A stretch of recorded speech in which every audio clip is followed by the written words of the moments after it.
When I was a heavy drinker, I was frightened of everything. Really frightened of stuff.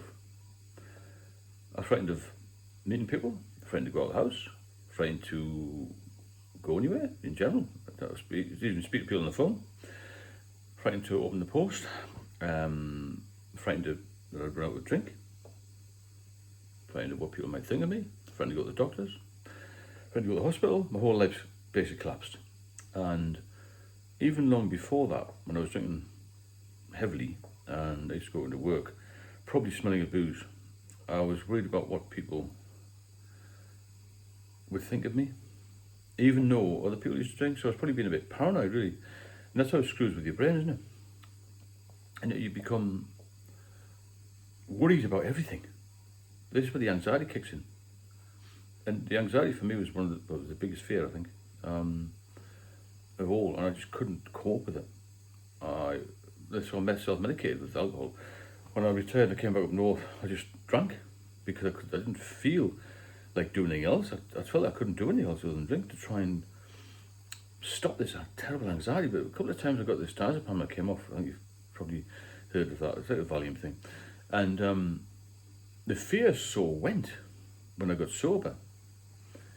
And then I'd think, oh, I feel good now. I've been off for 6 months, 2 months, 3 days. I'll have another drink. And I'd go back on the booze. And then the fear would creep in again. I'd go from confident, fearful, confident, fearful mess, confident, very fearful mess, and so on. And it got worse every time. And I couldn't actually deal with anything. We all have problems. I mean, I'm sober, I've got problems. Well, not problems, but you know what I mean, you've got things to deal with. Everyone has things to deal with in life. But when you can't deal with anything, your life collapses. I couldn't even get somebody out to fix the heating or to get rid of the rats in the flat. I was so frightened of anybody. I became frightened of people. And I got from a very confident man to this shadow of my former self. And I just didn't recognise myself. I wasn't myself. My parents must have been petrified or were so worried about me. My daughter as well, because I wasn't me. I was somebody else. And, you know, and it just rots your brain away. It rots your body away. And to see me deteriorate, my parents must have been hideous, and my daughter as well. Because when I was ill, my daughter was, 24, 25? She was an adult, you know, it wasn't like a small child. So she saw the effects alcohol was having on me, and saw how ill I was, and how poorly I'd become, and how I was basically selfish and going down. See, I couldn't go down over graduation, I couldn't go down and see her. I was incapable of doing that.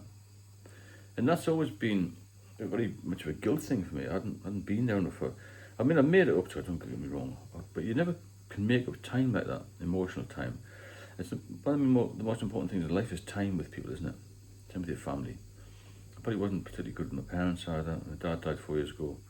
It would have been his 96th birthday today. My mother's 94 soon. Elderly people seeing their son just would deteriorate so quickly. It's heartbreaking. I hate to see my daughter do that. And they couldn't afford to send me to rehab. I couldn't get any rehab in where I was. And they wouldn't give me any pills in the end, so I self-medicate with alcohol. And when you self-medicate with alcohol, it just makes it worse because you're trying to stem the anxiety with alcohol, and the alcohol makes the anxiety worse. It's just a vicious cycle of going on and on and on. And the people that contact me and want support and things are very much in that cycle where they can't get out of it. They feel they can't get out of it. They feel that they're dying. Well, they are dying if they keep drinking. I was dying. I had cirrhosis of the liver. They actually told me I had liver failure in 2019, and I would have less than a year to live. So all these things are going on in your head, but you can't get out of it. This is my message to you. You can't get out of this fear factor. There was a game show called Fear Factor, wasn't it?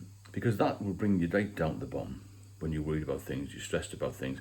Because stress is a massive killer. Stress, increases your blood pressure. It causes you to stop eating properly. It's got manifests itself in all sorts of weird and wonderful ways. And to be frightened of speaking to somebody is bizarre. But I've talked to other alcoholics, and they've had the same sort of thing. Frightened to go into a large shop. Frightened to go into frightened to go into an off license again because you've been in 2 hours before. They're not bothered. They're in business. They're there to sell stuff, aren't they? And then I used to get, if I got any issues with the phone, I used to have to get people to come out and fix them. Everything was expensive. I couldn't fix anything myself. I couldn't get the shops to get a light bulb. And all this was sort of it was like pre-COVID and all that, when there wasn't that many deliveries around and all that sort of thing. And then I stopped for 8 years and went back on it in 2014. And as soon as I went back on it, I had the fear factor again. But 8 years had been clean as a whistle. Holidays, looking good, feeling good, going to the gym, sauna, steam room, eating well, taking fruit in, had a lot of fish and meats, and just always really healthy, really, really fit. I mean, super fit for my age at the time. Did a great enough run, all that sort of thing. And then I went back on it, and so quickly after being on it, about the fear factor again. I couldn't ride this bike because I fall off. I was in the south of France when I started drinking again with this woman. And within a few days, I couldn't go on a bike ride, I couldn't walk around the lakes, I couldn't do anything. I couldn't go to the port. So unless I had a few drinks, she was saying, why are you drinking before we go out? Why are we going to the supermarket, the hypermarket in France, and buying so much booze and hardly any food? And she had a glass of wine, but I was buying loads and loads of bottles. And I would go at 8 o'clock in the morning, I took the dog with us, she had like a pet passport. I used to say, I'll take the dog out, take the dog. I said, that dog's had more walks and hot dinners, you know. But it was just an excuse to get out of the camper van and go down to the little shop, the camp shop, and neck a few beers in the toilet block. The dog must have known what the hell is going on. And so it was in the morning, I used to go down to the bars really early when they opened at 10, and just smell of cleaning fluids and that. There's only me in there having a cold beer when you've got a bad stomach and all that. It's horrendous. Just to get rid of the fear factor. And it was horrendous. It brought me down to, well, I couldn't drive the camper van back really. She used to drive the motorway, but why couldn't you drive the motorway? Because on a straight, well, motorway was all straight on the. On a motorway, I felt anxious. I was gripping onto the wheel and sweating, and I had palpitations, and I was really, really ill with it all, you know. I didn't feel like doing anything. I just wanted to curl up in my bed, and getting back from South of France back to, you know, the ferry back from Amsterdam was a nightmare, unless I had a few drinks. And then obviously I got to drive. That relationship went downhill, and I drank because I didn't want to tell her I was an alcoholic.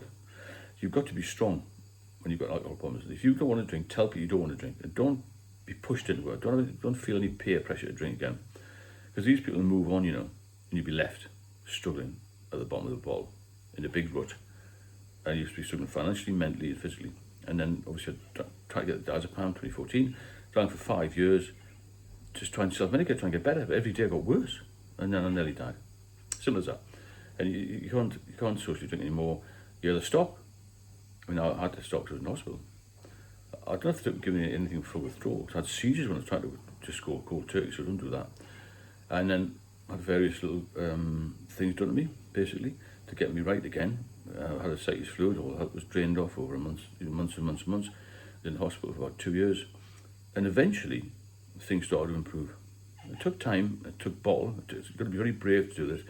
I can help you do it, and there's a lot of subscribers on here. Talk to them as well, get a big group together. If you want help, there's a link in the description of this video, and I want to help people. I want to get rid of the fear factor, because that's the worst thing for me was the anxiety, and that's what nearly led me to possibly take my own life, really. I didn't do it, obviously, but I felt so depressed with it all, and such a dark place. And I'll speak to you all very soon.